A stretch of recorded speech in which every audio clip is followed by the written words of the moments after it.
Bismillah. Oh non, Richard, tu n'as pas le droit de me faire ça. Christy Blair affaissée sur le comptoir de sa pharmacie, comme si on venait de la poignarder dans le dos, lança à son frère un regard horrifié. Elle secouait la tête d'un air incrédule. Il y a 1 million de médecins au monde à qui tu aurais pu faire appel, et il a fallu que tu choisisses Adam McCormack. C'est de la persécution. Le docteur Richard Blair, loin de se laisser attendrir par la mine tragique de sa sœur cadette, lui sourit avec désinvolture. Les 900 999 autres étaient tous occupés cette semaine. Tu te crois malin? Furieuse, Christy détourna son joli visage enfantin parsemé de taches de rousseur et leva au ciel ses grands yeux bleu pâle. Bien sûr, une fois de plus, son frère aîné refusait de la prendre au sérieux. Elle avait beau être devenue une jeune femme responsable et qui plus est une pharmacienne diplômée, il persistait à la considérer comme une petite fille. Il posa sur son épaule une main apaisante. « Écoute, petite sœur, je sais bien que tu n'as pas gardé un très bon souvenir de mon ami Adam. Mais tout cela s'est passé il y a des lustres. Tu étais une gamine et il ne se souvient probablement plus de toi. » Christy se redressa d'un air vexé. « J'avais 21 ans, je n'étais pas une gamine, comme tu dis. Et peu importe qu'il m'ait oublié ou pas, moi je me souviens de lui, hélas. » Christy ponctua sa réponse d'un profond soupir. Elle ne se rappelait que trop, en effet, le séduisant Adam McCormack. 5 ans plus tôt, Richard l'avait invité à passer une semaine chez eux. Autrement dit, dans le petit cottage qu'ils partageaient alors avec leur mère dans la campagne londonienne. Il lui avait recommandé d'être particulièrement aimable avec son ami, qui venait de traverser des moments très pénibles. Christy n'avait pas osé demander à Richard de quoi il voulait parler, mais elle s'était montrée charmante avec Adam. Sans doute un peu trop, malheureusement. Voyons, Christy, que pouvais-tu attendre d'un homme marié? Elle s'est bien gardée de m'apprendre qu'il l'était. Il pensait sans doute que je te l'avais dit, mais tu avais oublié comme par hasard. Je ne pouvais pas imaginer que tu allais tomber amoureuse de lui. Je me suis efforcé d'être gentil, comme tu me l'avais demandé, et il a répondu à ma sollicitude par un numéro de charme auquel je me suis stupidement laissé prendre. Tu devrais lui être reconnaissante de ne pas avoir profité de la situation. Tu étais encore presque une adolescente, et il a su respecter ton innocence. Il a tout fait pour que je le croie amoureux de moi. Il s'est moqué de ma naïveté. Tu appelles cela du respect? Le léger sourire qui errait sur les lèvres de Richard prouvait à quel point il sous-estimait le véritable choc affectif ressenti à l'époque par sa sœur. Tu vas devoir t'habituer à cette idée. Il vient me seconder, la décision est prise, et ne t'inquiète pas, je te le répète, il a sûrement oublié jusqu'à ton existence. Christy se contenta de grincer des dents en silence. Richard lui prit le menton avec douceur. « J'ai vraiment besoin de lui, tu le sais bien. Le bébé de Kate va naître d'un jour à l'autre et il ne peut plus exercer. Quand pourrais-je venir à bout seul des visites à domicile de mon travail à la clinique? Et lorsque nous aurons ouvert notre nouveau service, nous ne serons pas trop de 3 médecins à temps plein à Corrook. Mais pourquoi lui? Je te l'ai dit, il m'a écrit d'Angleterre pour m'annoncer son projet de venir travailler en Australie et me demander si je ne connaîtrais pas un poste vacant. » Christy faillit poser à son frère la question qui lui brûlait les lèvres. Adam serait-il seul? Sa femme viendrait-elle bientôt le rejoindre? Elle dut faire un effort pour réfréner sa curiosité. Quand arrive-t-il? Dimanche. Et à ce propos, j'aurais un service à te demander, Christy chérie. Oui? Le jeune femme était sur ses gardes. Elle observait son frère du coin de l'œil tout en fermant à clé sa caisse et en rangeant les derniers papiers qui se trouvaient sur le comptoir. Eh bien, comme tu es la seule disponible ce jour-là, j'ai pensé que tu pourrais aller l'attendre à l'aéroport de Melbourne. Il ne manquait plus que cela.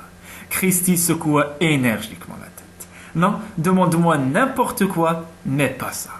Écoute, ma chérie, sois raisonnable. Je suis le seul médecin ici avec Kate. Si le bébé s'annonce en mon absence, que se passera-t-il? Kate elle-même dit qu'elle ne pense pas accoucher avant au moins 2 semaines. Richard lui lança un regard impatient. Il enfonça en soupirant ses mains au fond de ses poches, un geste que Christy elle-même faisait souvent à son exemple. Tous deux ne se ressemblaient pas du tout physiquement, mais leur mimique et leurs mouvements étaient souvent les mêmes. Et si quelque chose les liait en dehors de leur manie commune, c'était bien l'affection qu'ils portaient tous deux à Kate. Christy songeait souvent qu'elle n'aurait pu souhaiter une belle-sœur plus adorable. Prise de remords, elle posa la main sur l'épaule de son frère. « Richard, tu sais bien que je suis prête à tout pour Kate, mais... » Soudain, une voix fraîche et enjouée s'éleva derrière eux, encore en train de vous chamailler tous les deux. Kate était entrée sans bruit dans l'officine et leur souriait d'un air malicieux, les deux mains croisées sous son ventre rond qui semblait bien trop lourd pour sa silhouette gracile. En voyant ainsi devant elle sa jeune belle-sœur pâle et fatiguée, Christie prit soudain sa décision. Richard ne pouvait évidemment pas prendre le risque de s'absenter plusieurs heures alors que l'accouchement était imminent. « Bon, d'accord, Richard, tu as gagné. J'irai chercher ton cher ami Adam à l'aéroport, mais je te préviens, s'il doit s'établir ici définitivement, c'est moi qui partirai. » Ce dimanche-là, au volant de sa petite voiture rouge décapotable roulant en direction de Melbourne, Christie Blair se rappelait avec une certaine rancune le sourire satisfait de son frère au moment où elle s'était enfin résignée à accéder à sa requête. Le fait d'aller attendre Adam McCormack à l'aéroport l'avait mise toute la semaine au supplice. Mais inutile d'en vouloir à Richard. Celui-ci n'avait sans doute pas la moindre idée des tourments qu'elle endurait à cause de lui. Et elle ne pouvait même pas se confier à Kate, de peur de l'embarrasser, puisque c'était pour elle qu'elle avait accepté ce sacrifice. Car c'était bien pour sa chère belle-sœur que la jeune femme avait cédé. Kate était un amour, et Christie songeait qu'elle lui devait bien ce service. N'avait-elle pas failli 2 ans plus tôt être la cause de sa rupture avec Richard, lorsqu'il était venu s'installer à Kourou, où il avait remis en service une ancienne clinique désaffectée? Leur rencontre avait aussitôt été un coup de foudre. Mais Kate, blessée de l'échec d'un premier mariage désastreux, s'était montrée réticente à lui accorder sa confiance. Et lorsqu'elle avait découvert un beau jour la présence à Kourou d'une certaine Christie Blair, elle l'avait prise pour l'épouse de Richard et avait voulu rompre avec ce dernier. Heureusement, songeait Christie, une fois le quiproquo levé, tout s'était terminé par un joyeux mariage et aujourd'hui Kate et Richard allaient avoir leur premier enfant. Mais c'était la cause indirecte de la corvée qu'on lui imposait, aller au-devant du seul homme qu'elle voulait oublier à tout jamais. Certes, elle avait connu d'autres hommes depuis sa rencontre avec Adam, mais hélas, elle ne pouvait s'empêcher à chaque fois de les comparer à lui. Et aucun d'eux jusqu'alors n'avait été à sa hauteur. Non seulement son apparence, mais sa personnalité, son intelligence et son charme laissaient ses rivaux éventuels loin derrière lui. Peut-être avait-il changé au cours de ces 5 années. C'était ce qu'elle pouvait espérer de mieux. Si seulement elle nous prouvait que de la déception en le retrouvant. À mesure qu'elle approchait de l'aéroport, elle se sentait de plus en plus puérile. Cependant, elle s'efforça de faire taire son appréhension, ou du moins de ne la laisser paraître sous aucun prétexte. Hélas, à l'instant où elle vit surgir Adam McCormack parmi la foule des voyageurs, elle sut que cet espoir était vain. Il n'avait pas changé. Sa stature d'athlète, son regard vert pénétrant, son élégance, tout en lui était séduisant. Il portait un costume de tweed qui aurait pu paraître sur tout autre un peu ridicule au cœur de l'été australien. Mais son chic nonchalant lui permettait de ne paraître déplacé en aucune circonstance. Que venait-il faire à Kourou? Se demandait une nouvelle fois Christie. Pourquoi avait-il quitté son poste d'obstétricien dans un prestigieux hôpital de Londres pour venir se perdre dans un petit bourg de la campagne australienne? Chassant ces interrogations de son esprit, elle respira profondément et se dirigea vers lui. « Docteur McCormack ?» Il ne l'avait pas entendu, son regard scrutait la foule autour de lui. « Adam ?» Enfin, il tourna la tête, ses yeux se plissèrent étrangement. « Christie ?» Il avait toujours le même sourire dévastateur, exactement comme la première fois. Christie rougit et se mit à trembler. Non, c'était impossible, elle n'allait pas se laisser prendre au piège. Si Adam n'avait pas changé, elle n'était plus une jeune fille sans défense. Elle était maintenant capable de lui résister. « Bonjour, docteur. Mon frère m'a demandé de venir vous chercher. » Elle avait mesuré le temps distant de son salut. Le sourire d'Adam se figea. « C'est très aimable à vous. » Mal à l'aise, la jeune femme s'empressa de reprendre la parole. « Ma belle-sœur est sur le point d'accoucher et Richard est le seul médecin de la vallée avec elle, comme vous le savez sans doute. »« Oui, bien sûr. Et vous-même vivez également à Kourou, je crois. »« En effet, j'ai ouvert une pharmacie. » Alors qu'il sortait du hall climatisé de l'aéroport pour se diriger vers le parking, une rafale de vent brûlant les enveloppa. Adam ouvrit le col de sa chemise. Mon Dieu, je pensais bien qu'il ferait chaud, mais pas à ce point. J'aurais dû mieux me renseigner. Christie lui adressa un regard plein de rancœur. Il y a beaucoup d'autres choses sur lesquelles vous auriez dû vous renseigner. Posant soudain ses valises sur le sol, Adam regarda la jeune femme d'un air perplexe. Christie, pourquoi diable, Alelana, vous montrez-vous aussi agressive? Vous attendiez-vous vraiment un accueil en fanfare? Eh bien, je pensais avoir droit au moins à un sourire, on dirait que ma venue vous rend furieuse. La jeune femme ne put se contenir davantage. C'est le cas. Comment osez-vous revenir dans ma vie? Adam se contenta de hocher la tête. Un long silence s'installa entre eux. Enfin, le médecin détourna la tête et laissa errer son regard au loin. Sarah est morte. Sans attendre la réaction de sa compagne, il ramassa ses bagages et se remit à marcher en direction du parking. Christie resta un instant figée sur place, incapable du moindre mouvement. Sarah, morte, comment était-ce possible? Elle n'avait rencontré qu'une seule fois la jeune épouse d'Adam, lorsque cette dernière avait fait irruption dans le cottage familial 5 ans plus tôt. Elle était superbe, irradiant la joie de vivre, et s'était jetée au cou de son mari avec une aisance et un naturel qui avait glacé le cœur de Christie, qui ignorait jusque-là son existence.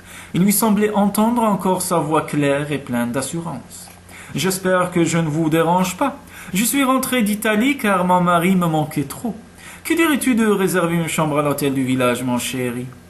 Adam avait alors présenté ses excuses à Madame Blair, tout en évitant le regard de Christie. « Je suis désolé de vous fausser compagnie, j'espère que vous ne m'en voudrez pas. » Ils étaient partis aussitôt et Christie ne les avait jamais revus. Et maintenant, Adam surgissait de nouveau dans sa vie et il lui apprenait que Sarah était morte. Elle le rattrapa, le cœur battant. « Je suis désolé, que lui est-il arrivé, un accident ?» Adam secoua la tête d'un air grave. « Je préfère ne pas en parler. Où se trouve votre voiture, mademoiselle Blair ?»« Au bout de cette rangée. S'il vous plaît, appelez-moi Christie. » Il lui lança un regard à la fois surpris et réprobateur. La jeune femme se sentit mortifiée.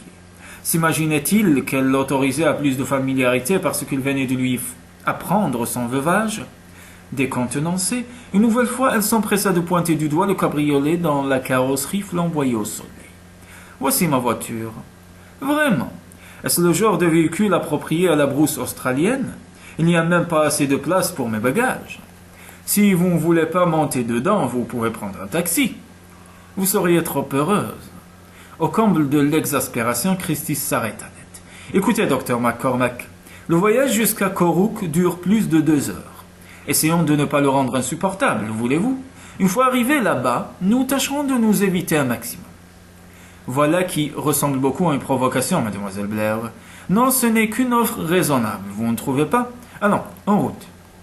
Christie avait souvent effectué le trajet entre Melbourne et Corrook, mais il ne lui avait jamais paru aussi lent.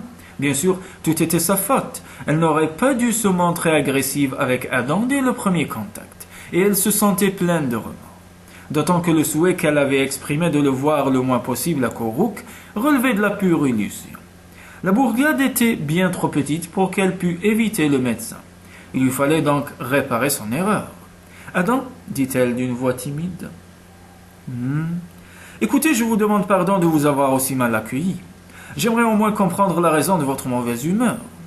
Que pouvait-elle lui dire? Qu'elle était toujours aussi folle de lui, qu'il l'avait blessée à tout jamais 5 ans plus tôt, et que la plaie s'était soudain rouverte, à l'instant même où elle l'avait vue? Disons que je me suis levé du mauvais pied ce matin, je suis un peu lunatique. Eh bien, j'espère que vous faites un effort avec vos clients, à moins que vous n'ayez un monopole à Corrook. Justement, c'est le cas. Ma pharmacie est la seule de la région, alors je pourrais être la plus revêche des femmes si j'en avais envie. Sa piètre tentative d'égayer l'atmosphère ne se révéla pas très fructueuse. Adam se borna à esquisser un sourire poli. Mais je suis toujours aimable et je crois être apprécié par ma clientèle. Si je comprends bien, j'ai eu droit à un numéro exceptionnel. J'en suis flatté, remarqua-t-il acerbe. Christie poussa un profond soupir. J'essaie d'effacer la mauvaise impression de mon accueil, alors ayez la bonté de m'aider. Oh, tout cela n'a aucune importance, ne vous tracassez pas, répondit Adam d'un air las. Christie avala sa salive et décida de garder son calme. Adam se tourna vers elle en souriant. Elle jeta un coup d'œil en sa direction et sentit son cœur chanceler sous l'intensité de son regard vert, soudain plein de malice. « C'est bon, je vous pardonne, je ne suis pas rancunier. » Elle faillit lui répondre par un nouveau sarcasme, mais elle parvint à se contrôler. En réalité, il semblait s'amuser de la situation. Sa voix était redevenue presque joyeuse. « Je vais prendre un bon coup de soleil avec mon teint d'anglais. » Il exagérait beaucoup, sa peau était très mate pour un voyageur de l'hémisphère nord, où l'hiver faisait rage. « Vous trouverez un tube de crème solaire dans la boîte à gants. » Il lui lança à nouveau un regard amusé. « Vous êtes très bronzé, le climat doit être agréable toute l'année ici. Détrempez-vous, les hivers sont froids et pluvieux. Vous êtes ici depuis 2 ans? Un peu plus. Pourquoi avoir choisi ce pays? » Christie se mordit les lèvres. Qu'allait-elle lui répondre? Qu'elle avait fini par fuir l'Angleterre après avoir rêvé pendant 3 ans qu'il se rendrait libre pour elle, et qu'après avoir enfin renoncé, elle en arrivait à se demander si elle n'était pas partie à l'autre bout du monde pour que le destin leur permette enfin de se rejoindre? Richard m'avait fait une description idyllique de cette région, et il manquait justement une pharmacienne à Corrouk. C'était pour vous une bonne occasion de fuir l'Angleterre, non? Non, répondit-elle un peu trop vivement. Pourquoi aurais-je cherché à fuir? Mais vous-même, puis-je savoir ce qui vous a poussé à tout quitter pour venir exercer ici? L'envie de travailler avec mon vieil ami Richard. Vous vous moquez de moi, autant que vous de moi. Pour moi, tenir une pharmacie ici ou ailleurs représente le même travail, tandis que pour vous, la pratique de votre discipline va être toute différente. J'avais envie de changer mes habitudes, quand Sarah est morte. Quand était-ce arrivé? La question avait échappé à Christie. À peine l'eut-elle posée qu'elle regretta sa maladresse. Mais à sa grande surprise, Adam, cette fois-ci, ne l'éluda pas. Il y a 6 mois. Depuis, j'ai beaucoup réfléchi et j'ai décidé de quitter l'Angleterre. Combien de temps comptez-vous rester en Australie? Je n'en sais rien. Pourquoi? Vous rêvez déjà de me voir repartir? Non, mais je me demande si vous tiendrez longtemps. Nous verrons bien. Je vais déjà effectuer mon remplacement quand votre belle-sœur pourra reprendre son poste. J'aviserai. Parlez-moi un peu de la clinique. Kate était le seul médecin de la région avant l'arrivée de Richard. Ils ont ouvert ensemble la clinique, ils ont installé tout d'abord une dizaine de lits, puis grâce à un legs d'une habitante de Corrouk, ils ont pu mettre en place un service d'accueil aux personnes âgées. Je suppose que j'aurai surtout exercé ma pratique en tant que généraliste. Nous avons pas mal de naissances, rassurez-vous. Autrefois, les femmes devaient aller accoucher à la ville, mais aujourd'hui, elles mettent leurs enfants au monde à Corrouk même. Et si vous décidiez de rester, Richard obtiendrait l'autorisation d'ouvrir une vraie maternité. Dois-je comprendre que, en fin de compte, vous me conseillez de demeurer ici? Puisqu'il faut un nouveau médecin, peu importe que ce soit vous ou un inconnu. Peut-être auriez-vous tout de même une préférence pour quelqu'un d'autre, une femme par exemple. Pourquoi cela? Ne vous sentiriez-vous pas plus en confiance avec l'une de mes consoeurs? Christie haussa les épaules d'un air exaspéré. Je n'ai aucune raison d'en vouloir aux autres hommes. Adam fixa sur elle des yeux pleins de sollicitude. Pourquoi me provoquer, Christie? Nos relations devront-elles se résumer à un conflit permanent?